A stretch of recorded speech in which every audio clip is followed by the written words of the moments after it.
My sister stole my identity to get into my dream college. She said, "You weren't going to use it anyway." I reported her to the admissions office and got her expelled. She's still bitter. I never thought my own sister would destroy my life. Well, she tried to, anyway. I'm writing this because I need to get it off my chest, and honestly, I don't even care if this story sounds insane. It's all true, and if you've got a sibling who can't stand to see you succeed, maybe you'll get it. My name is Serafina Greaves. I grew up in Asheville, North Carolina, with my younger sister Calliope. Our family wasn't rich or anything. Mom worked as a nurse, and Dad ran a small mechanic shop. They worked hard, and they expected the same from us. But Calliope and I were total opposites. I've always been the quiet, studious one. I was the kid who stayed up late studying for a math test or rereading Pride and Prejudice while everyone else was out having fun. It wasn't that I didn't want to have fun, I just knew what I wanted in life. And I wanted to go to Duke University. Duke was the dream. I'd been obsessed with it since I was 12. I visited the campus on a school trip, and something about the place made me feel like I belonged there. I could picture myself walking around the Gothic buildings, studying in the library, and being part of something bigger than my little hometown. From that moment on, I made Duke my goal. Calliope, on the other hand, was the complete opposite of me. She was loud, carefree, and the type of person who could charm anyone into doing whatever she wanted. Teachers loved her even though she barely passed her classes. She had this magnetic personality, and I used to envy how easily things came to her. But she never really worked for anything. Why would she, when people handed her things just because she smiled?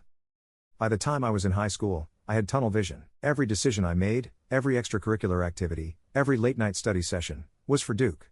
I worked my butt off for years. I took every AP class my school offered, volunteered at the library, and even interned at a local environmental nonprofit because I thought it would make my application stand out.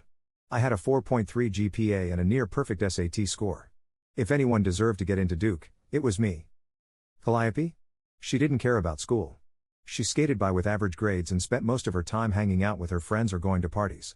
When our mom or dad asked about her grades, she'd roll her eyes and say something like, "Grades don't matter in the real world." She'd laugh it off, and they'd let it go because that's how it always was with her. Calliope could do no wrong. Fast forward to senior year. I submitted my application to Duke early decision, which meant I'd hear back sooner than most people. I worked so hard on my essays. I poured my heart and soul into them, writing about how growing up in a small town shaped my perspective and how I wanted to make a difference in the world. I remember staying up until 2 a.m. the night before the deadline, double-checking every word to make sure it was perfect. When I hit submit, I felt this mix of relief and anxiety. All I could do was wait. A few weeks later, the letter arrived. My acceptance letter. I'll never forget that moment. I was sitting in the living room with my parents when I opened it. My hands were shaking, and when I saw the words, "Congratulations, you've been admitted," I started crying. My mom hugged me, my dad said he was proud of me, and even Calliope seemed happy for me. She gave me this weird, stiff hug and said, "I knew you'd get in." At first, everything was great. I started getting emails and mail from Duke, welcome packets, information about orientation, stuff like that. But after a couple of weeks, I noticed some of it wasn't showing up. I thought maybe it got lost in the mail or whatever, so I didn't worry too much. But then something weird happened. One day, I went to our local coffee shop to meet a friend, and I overheard Calliope talking to one of her friends. She didn't see me walk in, and I wasn't trying to eavesdrop, but I heard her say, "Yeah, I'm going to Duke next fall." I froze.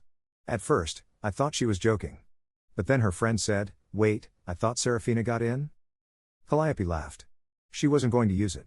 I did her a favor. I felt like the ground had been ripped out from under me. I couldn't move. My mind was racing, trying to make sense of what she'd just said. What did she mean, use it? What did she mean, she was going to Duke? I left without saying anything. I couldn't process it. That night, I confronted her. I waited until our parents went to bed and then stormed into her room. "What did you mean when you told your friend you're going to Duke?" I asked, my voice shaking. She didn't even try to deny it. She just smirked and said, "I used your application." For a second, I thought I misheard her.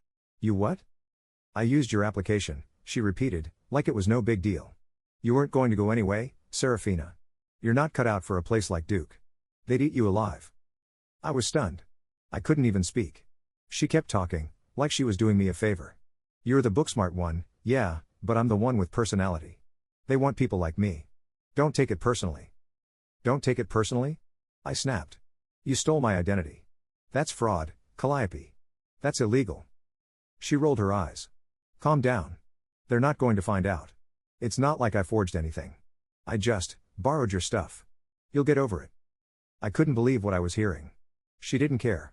She didn't care that she'd stolen something I worked my entire life for. She didn't care how much it hurt me. All she cared about was herself. The next morning, I skipped school and drove straight to Duke's admissions office. I didn't call ahead or anything, I just showed up, shaking with anger and clutching my acceptance letter. I told the receptionist everything. I showed her the evidence I had, emails, mail that had been forwarded to Calliope, everything I could think of. Within an hour, I was sitting in the dean's office, explaining the whole situation. The dean took my accusations seriously. They assured me they'd launch an investigation and promised to keep me updated. I left their office feeling a mix of anger, fear, and relief. I didn't know what would happen next, but I knew I had done the right thing. A week later, I got a call from Duke. They had finished their investigation, and the news wasn't just good, it was better than I'd hoped. Calliope's acceptance had been revoked. The dean told me that what she did wasn't just unethical, it was illegal. They informed my parents about the situation and made it clear that if Calliope tried to use my identity again, there would be serious consequences. I thought that was the end of it, but when I got home that night, the real battle began. My parents were furious, not at Calliope, but at me. Why would you do this to your sister? My mom yelled. You could have talked to us first. She stole my future, I shouted back. What was I supposed to do? Let her get away with it? My dad shook his head, disappointment written all over his face. You should have handled this privately, Serafina. Now you've humiliated her. I couldn't believe what I was hearing. Humiliated her? She committed fraud. She stole my identity. And you're mad at me? Calliope wasn't home during this argument, but she came storming in later that night. She didn't say a word to me, she just went straight to her room and slammed the door. The next morning, she left for Lydia's house and didn't come back. The fallout was brutal.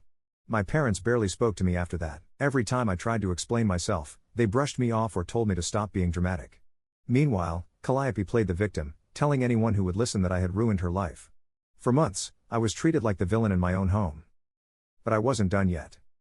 You see, I still had all the evidence from Duke's investigation, emails, forged documents, everything. And I knew something Calliope didn't. She had been using my social security number and personal information for more than just college applications. I found out she had opened a credit card in my name and racked up thousands of dollars in debt. That was my breaking point. I went to the police. At first, I hesitated. She was my sister, after all. But the more I thought about it, the angrier I got. She had no remorse. She didn't care about the damage she caused, and she certainly didn't care about me. If she wasn't going to face consequences, what was stopping her from doing it again? I filed a police report and handed over every piece of evidence I had. They took the case seriously, especially since it wasn't just identity theft, it was fraud on multiple levels. Within weeks, Calliope was served with papers. She was being investigated for identity theft and credit card fraud. When she found out, she came home screaming. You're ruining my life, Serafina. Do you know what you've done? I stood my ground. No, Calliope. You ruined your own life. Maybe now you'll finally face the consequences of your actions. My parents tried to intervene, but it was too late. Calliope was forced to pay back every cent she'd stolen, and she narrowly avoided jail time by agreeing to probation and mandatory financial counseling. She also had to write me a formal apology as part of her probation. It wasn't much, but it felt good to see her finally held accountable. The fallout didn't stop there.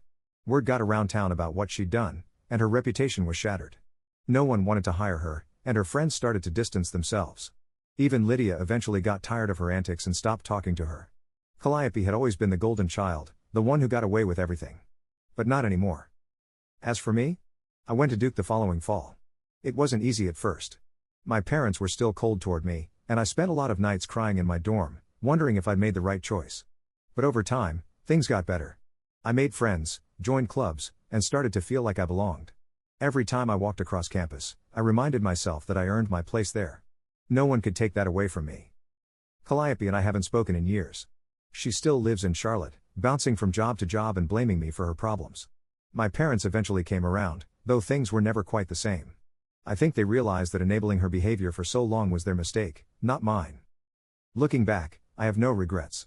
What Calliope did was unforgivable, and if I hadn't stood up for myself, she would have kept taking from me, and probably from others too. Sometimes doing the right thing means standing alone, even when it's hard. I learned that the hard way. And honestly, I'm okay with that.